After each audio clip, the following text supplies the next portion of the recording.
காக்கையும் பல வீடும். ஒரு அழகான காட்டோட முடிவு பகுதியில காலுங்கிற ஒரு காகம் வாழ்ந்து வந்துச்சு. அந்த காகம் நதிக்கரையோட பக்கத்துல இருந்த ஒரு பெரிய மரத்துல தான் வீட்டை கட்டிக்கிச்சு. அந்த நதியோட பக்கத்துல நிறைய பழ மரங்களும் இருந்துச்சு. ஆனா அந்த காலுக்காகம் ரொம்ப சுயநலம் வாய்ந்ததா இருந்துச்சு. அந்த பக்கமா எந்த பறவைகள் பழம் சாப்பிட வந்தாலும் அவங்கள காலுக்காகம் விரட்டி அடிச்சிடும். அப்படி ஒரு நாள் அந்த காட்டோட முடிவு பகுதிக்கு வீடு கட்டுறதுக்காக மிட்டுக்கிளி பறந்து வந்துகிட்டு இருந்துச்சு. அப்படி பறந்து வந்த மிட்டுக்கிளி ஆற்றங்கரை பக்கத்துல இருக்கிற கொய்யா மரத்தை பார்த்ததும் ரொம்ப சந்தோஷம் ஆகிடுச்சு. ஆக என்னோட வீட்டை இந்த மரத்துல கட்டினா ரொம்ப நல்லா இருக்கும். குடிக்கிறதுக்கு இங்க தண்ணீரும் இருக்கு, சாப்பிடுறதுக்கு பழமும் இருக்கு. இதுக்கு மேல என்ன வேணும் அப்படின்னு சொன்ன மிட்டுக்கிளி தன்னோட வீடு கட்டுற வேலைய தொடங்கிக்கிட்டு இருந்துச்சு. இத ஒரு உயரமான மரக்கிளையில உட்கார்ந்தபடியே காலுக்காகம் பார்த்துச்சு. இத பார்த்த காலுக்காகத்துக்கு ரொம்ப கோபம் வந்துடுச்சு. இந்த கிளிக்கு எவ்வளோ தைரியம்! எனக்கு சொந்தமான இடத்துல வந்து வீடு கட்ட பாக்குதா? இந்த காட்டோட முடிவு பகுதியில நான் மட்டும்தான் ராஜாவா இருக்க முடியும். இந்த கிளியை இப்ப நான் என்ன செய்யறேன் பாரு அப்படின்னு சொன்ன காலுக்காகம் ரொம்ப வேகமா மிட்டுக்கிளிய நோக்கி பறந்து போச்சு. கிளியோட பக்கத்துல வந்த காலுக்காகவும் கிளிய பார்த்து ரொம்ப கோபமா இப்படி சொல்லுச்சு. ஹே கிளியே, இது எனக்கு சொந்தமான மரம். இதுல எல்லாம் நீ கூடு கட்ட கூடாது. ஏ காகமே, இந்த காட்டுல எந்த மரமும் யாருக்கும் சொந்தம் கிடையாது. இது எல்லாம் தானாகவே வளர்ந்த மரம். இயற்கை நமக்கு கொடுத்த மரம். இது எல்லாருக்குமே பொதுவானது. இதுல நான் வீடு கட்ட தான் செய்வேன். உன்னால என்ன செய்ய முடியுமோ செய்துக்கோ. மிட்டுக்கிளி இப்படி சொன்னதும் ரொம்ப கோவமான காலுக்காகவும் மிட்டுக்கிளி கட்டி வச்சிருந்த கூட்டை கீழே தள்ளி போட்டுடுச்சு. மோசமானவன், நீ ரொம்ப மோசமான காகம். நான் கஷ்டப்பட்டு கட்டிக்கிட்டு இருந்த கூட்டை இப்படி தள்ளி விட்டுட்டியே. ஏ கிளியே, இந்த கூட்ட மாதிரி உன்னையும் கீழே தள்ளி போட்டுடுவேன். அதுக்கு முன்னாடி இங்க இருந்து ஓடி போயிடு. காலுக்காக இப்படி சொன்னதும் பயந்து போன மிட்டுக்கிளி அங்கிருந்து பறந்து போயிடுச்சு. அப்படியே மறுநாள் காலையில வந்துச்சு. காலுக்காகவும் தன்னோட கூட்டுல படுத்து ரொம்ப வசதியா தூங்கிக்கிட்டு இருந்துச்சு. மீனு, காலையில இருந்து ரொம்ப நேரமா தேடிட்டோம். எங்கேயும் நமக்கு உணவு கிடைக்கல. பேசாம நம்ம காட்டோட முடிவு பகுதியில போய் உணவு தேடுவோம். அங்க நிறைய பழமரங்கள் இருக்கு. புராணே, நீங்க சொல்றது சரிதான். நான் அங்க ஒரு மோசமான காகம் வாழுது. இது நிச்சயமா பழங்களை சாப்பிட விடாது. நம்மள அடிச்சுதான் வரட்டும். மீனு, நமக்கு வேற வழி இல்ல. காகத்தை பார்த்தா நாம இன்னைக்கு பட்னியாதான் கிடக்கணும். இந்த காகத்தோட கண்ணில் படாத மாதிரி 2 பழங்களையாச்சும் திருடிட்டு வந்துடுவோம் அப்படின்னு பேசிக்கிட்டு புறாவும் மீனுக்குருவியும் காட்டோட முடிவு பகுதியை நோக்கி பறந்து போனாங்க. இன்னும் பாத்தியா, இந்த காகம் தூங்கிக்கிட்டு தான் இருக்கு. சத்தமே இல்லாம 2 பழங்களை பறிச்சுட்டு போயிடுவோம். மெதுவா பேசுங்க புறானே, வாங்க இப்பவே போலாம் அப்படின்னு பேசிக்கிட்ட பறவைகள் தங்களோட குழந்தைங்களுக்காக சுவையான பழங்களை பறிக்க ஆரம்பிச்சாங்க. அந்த நேரத்துல இலைகளோட சத்தத்தை கேட்ட காலுக்காகவும் தூக்கத்துல இருந்து முழிச்சிடுச்சு. 2 பறவைகள் இன்னைக்கு வந்திருக்காங்களா? உங்களை சும்மா விட மாட்டேன். இந்த வர பறவைகளே, உங்களுக்கு எவ்வளோ திமிரு! இந்த பழமரம் எல்லாம் எனக்கு தான் சொந்தம். நீங்க யாரும் இந்த மரத்துல இருந்து சாப்பிடக்கூடாது. இங்க இருந்து ஓடி போயிடுங்க. ஏ காகமே, எதுக்காக இப்படி பண்ற? இந்த மரம் எல்லாருக்கும் சொந்தமானது. இந்த பழங்களை சாப்பிடுறதுக்கு எங்களுக்கு எல்லா உரிமையும் இருக்கு. ஏ புறா, நீ வாயால சொன்னா கேட்க மாட்ட. உன்னை அடிச்சாதான் உனக்கு புத்தி வரும் அப்படின்னு சொன்ன காலுக்காகவும் புறாவை அடிக்கிறதுக்காக பக்கத்துல போச்சு. உடனே பயந்து போன 2 பறவைகளும் அங்கிருந்து பறந்து போயிட்டாங்க. அப்படிதான் பயந்து ஓடணும். இனிமே இந்த பக்கமே நீங்க வரக்கூடாது. புராணே, நல்ல வேளை நாம தப்பிச்சோம். கொஞ்ச நேரம் தாமதிச்சிருந்தாலும் அந்த காகம் நம்மள அடிச்சிருக்கோம். மீனு, அந்த காகம் இப்படி சுயநலமா இருக்கிறதுக்கு கூடிய சீக்கிரம் அதுக்கு தண்டனை கிடைக்கும் பாரு. காட்டுல இருக்கிற எல்லாரையும் அது பகைச்சிக்குது. அந்த காகத்துக்கு ஒரு கஷ்டம் வரும்போது யாருமே உதவிக்க வர மாட்டாங்க. நீ பாத்துக்கிட்டே இரு. அன்னைக்கு சாயங்காலம் காட்டுல ரொம்ப பலமா மழை பெஞ்சது. அந்த மழை முழுவதும் காலுக்காகவும் நனைஞ்சபடியே தன்னோட கூட்டுல உட்கார்ந்து இருந்துச்சு. அது மழையோட குளிர்ல ரொம்ப நடுங்கிக்கிட்டே இருந்துச்சு. அப்படியே மறுநாள் காலையில வந்துச்சு. ராத்திரி முழுவதும் மழையில நனைஞ்சதுனால காலுக்காகத்துக்கு காய்ச்சல் வந்துடுச்சு. அதால எழுந்திருக்கவே முடியல. அது தான் கூட்டுல படுத்திருந்துச்சு. அந்த சமயத்துல கபூத்தர் புறா அந்த பக்கமா பறந்து வந்துச்சு. புறா, எனக்கு ரொம்ப காய்ச்சல் அடிக்குது. தயவு செஞ்சு எனக்கு உதவி பண்ணு. எனக்கு எங்க இருந்தாச்சும் மருந்து எடுத்துட்டு வா. காகமே, நீ இப்படிதான் சொல்லுவ. உன் பக்கத்துல வந்தா என்ன அடிப்ப. உன்கிட்ட அடி வாங்குறதுக்கு எனக்கு தெம்பில்ல அப்படின்னு சொன்ன கபூத்தர் புறா அங்கிருந்து பறந்து போயிடுச்சு. ஐயோ, எனக்கு ரொம்ப முடியலையே, எழுந்திருக்க கூட முடியல. யாராச்சும் எனக்கு இப்போ மருந்து கொண்டு தந்தா நல்லா இருக்கும். அந்த சமயத்துல மிட்டு கிளி தனக்கான உணவை எடுத்துக்கிட்டு அந்த பக்கமா பறந்து வந்துச்சு. மிட்டு, மிட்டு, தயவு செஞ்சு இங்க வா, எனக்கு ஒரு உதவி செய் மிட்டு. உடனே மிட்டு கிளியும் காலுக்காகத்தோட பக்கத்துல வந்துச்சு. மிட்டு, எனக்கு ரொம்ப காய்ச்சலா இருக்கு, நீ எனக்கு மருந்து தா, இல்லைன்னா நான் இறந்து போயிடுவேன். மோசமான காகமே, நீ என் கூட்ட உடைச்சல, இப்போ என்கிட்ட மருந்து கேக்குறியா? நான் உனக்கு எந்த உதவியும் செய்ய மாட்டேன் அப்படின்னு சொன்ன மிட்டு கிளி தன்னோட உணவை எடுத்துக்கிட்டு அங்கிருந்து பறந்து போயிடுச்சு. மீனு, உனக்கு ஒரு விஷயம் தெரியுமா? ஒரு சந்தோஷமான செய்தி இருக்கு. என்ன மிட்டு அண்ணே, என்ன செய்தி? மீனு, இனிமே நம்ம காட்டோட முடிவு பகுதியில் இருக்கிற பழங்களை நாம எல்லாரும் சாப்பிடலாம். அந்த காகத்துக்கு உடம்பு சரியில்லை, அது உதவிக்காக அந்த பக்கமா போற எல்லா பறவைகளையும் கூப்பிட்டுக்கிட்டு இருக்கு. மிட்டு அண்ணா, ஒருத்தரோட கஷ்டத்தை பார்த்து நாம இப்படி சந்தோஷப்படக்கூடாது. அந்த காகம் என்னதான் கெட்ட காகமா இருந்தாலும் அதோட கஷ்டத்துல நம்ம அதுக்கு உதவி செய்யணும் அப்படின்னு சொன்ன மீனுக்குருவி ரோசி டாக்டர்கிட்ட போய் காய்ச்சலுக்கான மருந்தை வாங்குச்சு. பிறகு அந்த மருந்தை எடுத்துக்கிட்டு காலுக்காகத்துக்கிட்ட வந்துச்சு.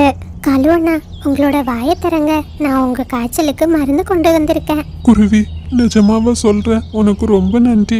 அதெல்லாம் இருக்கட்டும் காலுவண்ணா, இந்த மருந்து கொஞ்சம் கசப்பா இருக்கும், நீங்க இதை குடிச்சிடுங்க, காய்ச்சல் சீக்கிரம் சரியாகிடும் அப்படின்னு சொன்ன மீனுக்குருவி காலுக்காகத்தோட வாயில மருந்தை செலுத்துச்சு. அந்த மருந்தை குடிச்ச கொஞ்ச நேரத்திலேயே காலுக்காகம் பழைய நிலைமைக்கு வந்துடுச்சு. குருவி, குருவி, உனக்கு ரொம்ப நன்றி. நான் செத்து தான் போயிடுவேன்னு நினைச்சேன், நீ மட்டும் உதவி செய்யல, நான் இந்த காய்ச்சலாலேயே இறந்திருப்பேன். அலுவண்ணா, இப்போ உங்களுக்கு புரியுதா? மற்ற பறவைகளோட உதவியும் நமக்கு தேவை. ஒற்றுமையா வாழ்றது எவ்வளோ அவசியம்னு இப்போ நீங்க புரிஞ்சிருப்பீங்க. ஆமா ஆமா மீனு, இப்பதான் எனக்கு புரியுது. இனிமே நான் யாரையுமே பழங்களை பறிக்க தடை சொல்ல மாட்டேன், எல்லாரும் என்னோட பழங்களை சாப்பிடலாம் அப்படின்னு சொன்ன காலுக்காக அந்த ஆற்றங்கரையோட பக்கத்துல ஒரு சின்ன பழ வீடை அமைச்சது. அந்த மரத்துல காய்க்கிற பழங்களை தினமும் அந்த பழ வீட்டுக்குள்ள வச்சது. பசியோட இருக்கிற எல்லா பறவைகளும் ரொம்ப சந்தோஷமா அந்த பழமரத்துல இருந்து பழங்களை சாப்பிட ஆரம்பிச்சாங்க.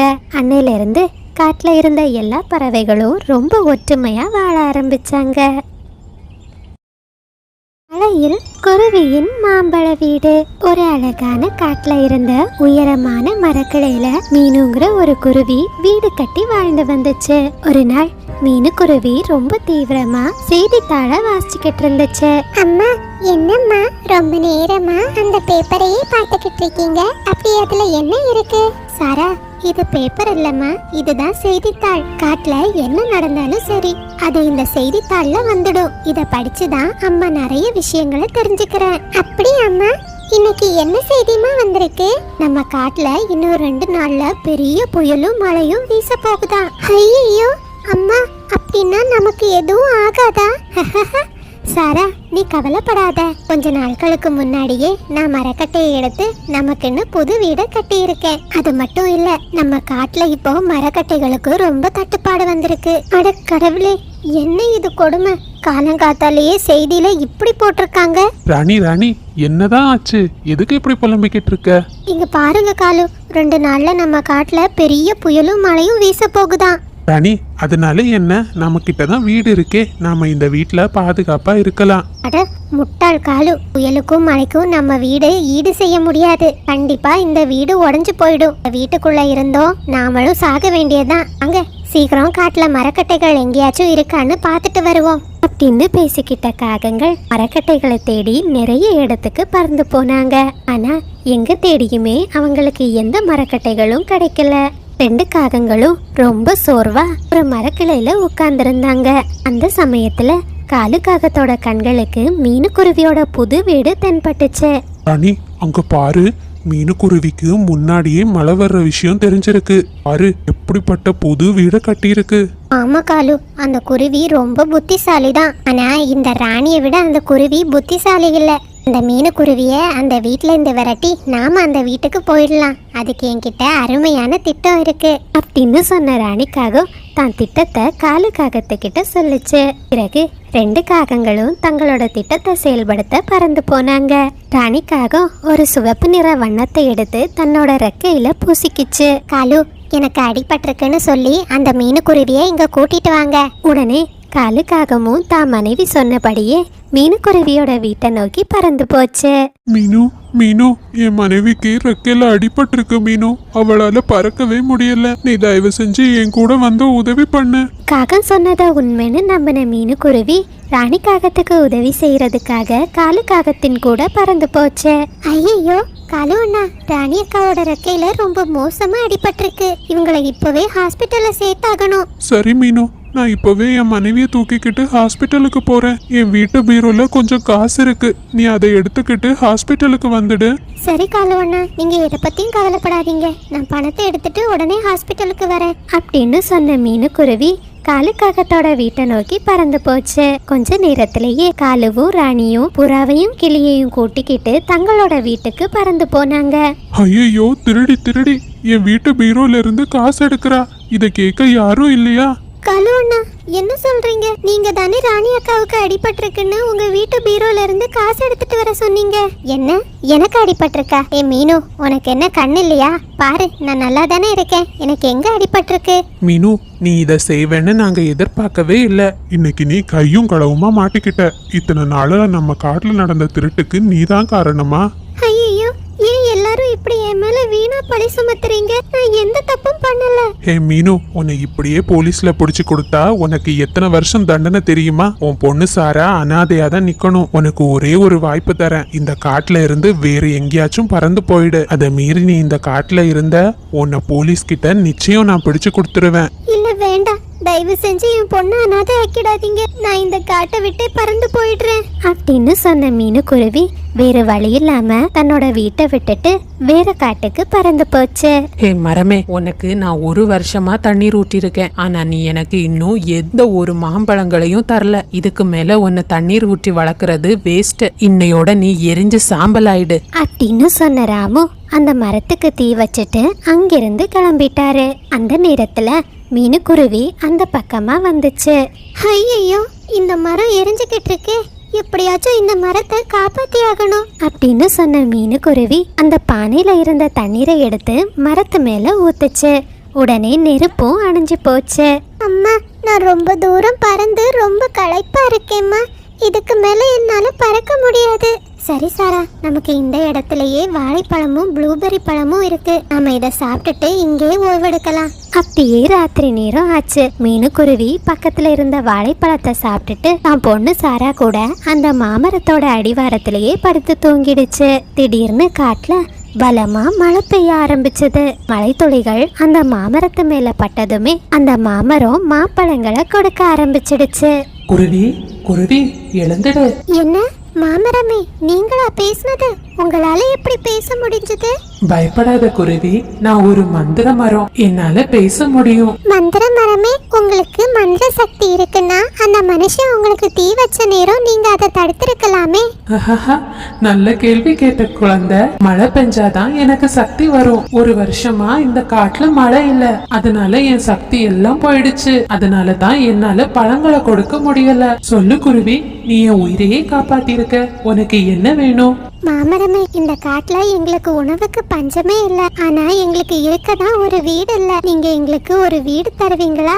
தாராளமா குருவி, நீ இருக்கிறதுக்கு நான் அழகான வீடு தரேன் அப்படின்னு சொன்ன மாமரம் தன்னோட சக்தியால மீனுக்குருவிக்கு ஒரு அழகான மாம்பழ வீடை கொடுத்துச்சு. அந்த வீடு முழுவதும் மாம்பழங்களாலேயே நிறைஞ்சு இருந்துச்சு.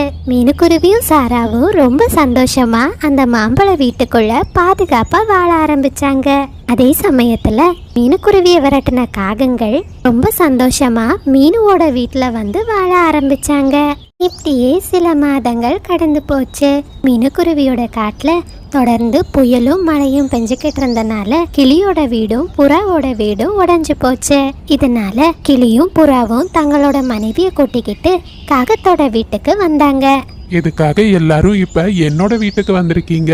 காலு, எங்க வீடு எல்லாம் மழையில உடைஞ்சு போயிடுச்சு. எங்களுக்கு இப்போ வீடு இல்ல. புதுசா வீடு கட்டலான்னாலும் நம்ம காட்டுல இப்போ மரக்கட்டைகளே இல்ல. அதனால உங்க வீட்டுல இருக்கலான்னு நாங்க எல்லாரும் வந்திருக்கோம். என்னது, எங்க வீட்ல இருக்க போறீங்களா? எங்க வீட்ல இடம் ஒன்றும் இல்ல.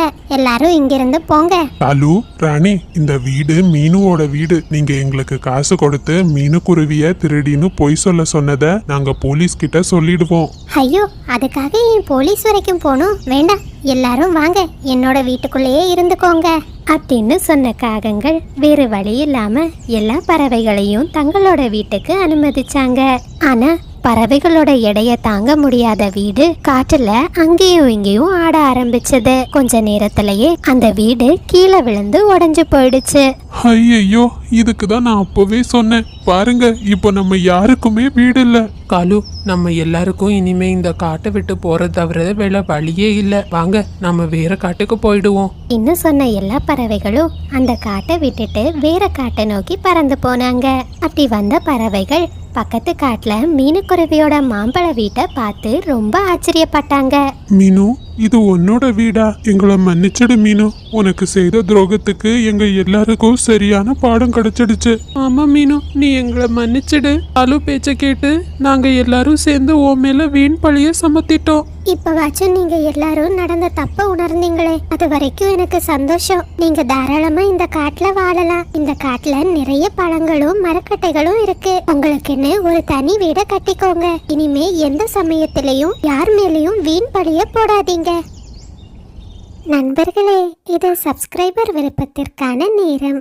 வல்லரசு, அருணா, நரசிம்மமூர்த்தி, மாஸ்டர் பாபு, சிவன்யா, பவ்யா, தேவி, ரோகித், கவியாழினி, முத்துசெல்வி, முத்துக்கனி எல்லா குட்டீஸ்க்கும் ஒரு பெரிய ஹாய். கௌசி, நிலா, ஜீவா, ரக்ஷித், ஹர்ஷா, தேன்மொழி, தீபக், ஹரிஸ் எல்லா குட்டீஸ்க்கும் ஒரு பெரிய ஹாய். விஜயஸ்ரீ உங்களுக்கு இனிய பிறந்த நாள் நல்வாழ்த்துக்கள். லித்துன், பிரகாஷ், சௌமியா எல்லா குட்டீஸ்க்கும் ஒரு பெரிய ஹாய். மதுமிதா, சுபஸ்ரீ, ஜனா, யாஷிகா, புகழினி எல்லா குட்டீஸ்க்கும் ஒரு பெரிய ஹாய். திவ்யா, சுஜன், சமிக்ஷா, தீஷிகா, காயத்ரி, ஜதீஷ், இலக்கியா, சுஜித் கிருஷ்ணா, ஷஸ்வித் எல்லா குட்டீஸ்க்கும் ஒரு பெரிய ஹாய். நீங்கள் அனைவரும் அளித்து வரும் அன்புக்கும் ஆதரவுக்கும் மிக்க நன்றி.